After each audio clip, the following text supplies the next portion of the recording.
अब देखेंगे हम सेकेंडरी प्रॉपर्टी ऑफ चार्ज। ये सेकेंडरी है, फंडामेंटल ऑलरेडी हम लोग देख चुके हैं। सेकेंडरी क्या है कि जैसे कोई ऑब्जेक्ट है, ठीक ना, इसका मास अगर 0 है तो चार्ज भी क्या होगा, 0। ध्यान रहे, ठीक ना, अगर मास 0 है तो चार्ज क्या होगा, मस्ट भी 0, ठीक ना। लेकिन मान लीजिए चार्ज अगर 0 है तो ये जरूरी नहीं है कि मास 0 होगा। इतना समझ में आ गया। तो ये आपको समझा दिए, ये यहाँ पे लिखा हुआ है, if mass of body is 0 then it must be chargeless. Chargeless मतलब उसका चार्ज क्या है, 0, ठीक ना।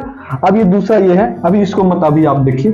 दूसरा क्या है, चार्ज इनवेरिएंट। इनवेरिएंट मतलब ये हुआ कि मान लेते ये ऑब्जेक्ट है, ठीक ना, इस पर अगर 2 कूलम चार्ज है, ठीक ना, आप कहीं से देखिए कितना भी वेलोसिटी से इसको फेंक दीजिए तो इस पे 2 कूलम है तो 2 कूलम भी रहेगा, बदलेगा नहीं। आए समझ में।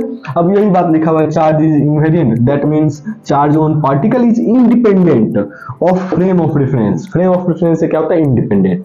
अब देखिए एग्जांपल से हम आपको समझाते हैं। मास का फॉर्मूला क्या होता है, m not by √1 minus v square by c square. m not क्या होता है कि जैसे कोई मास है, ऑब्जेक्ट है, ये रेस्ट पे है तो इसका मास क्या होगा, m नॉट। अब इसका मास क्या होगा, अगर किसी वेलोसिटी से हम इसको फेंक दिए तो इसका फॉर्मूला ये होता है, किसी वेलोसिटी से आप फेंकिएगा ना तो उसका मास क्या हो जाता है, बदल जाता है। कितना होता है, इस फॉर्मूला से आप पुट करके इस ऑब्जेक्ट का मास निकाल सकते हैं जब उसके पास वेलोसिटी हो। आया समझ में, मतलब समझ आ रहा है, वेलोसिटी आ जाता है तो मास भी उसका बदल जाता है, ठीक ना।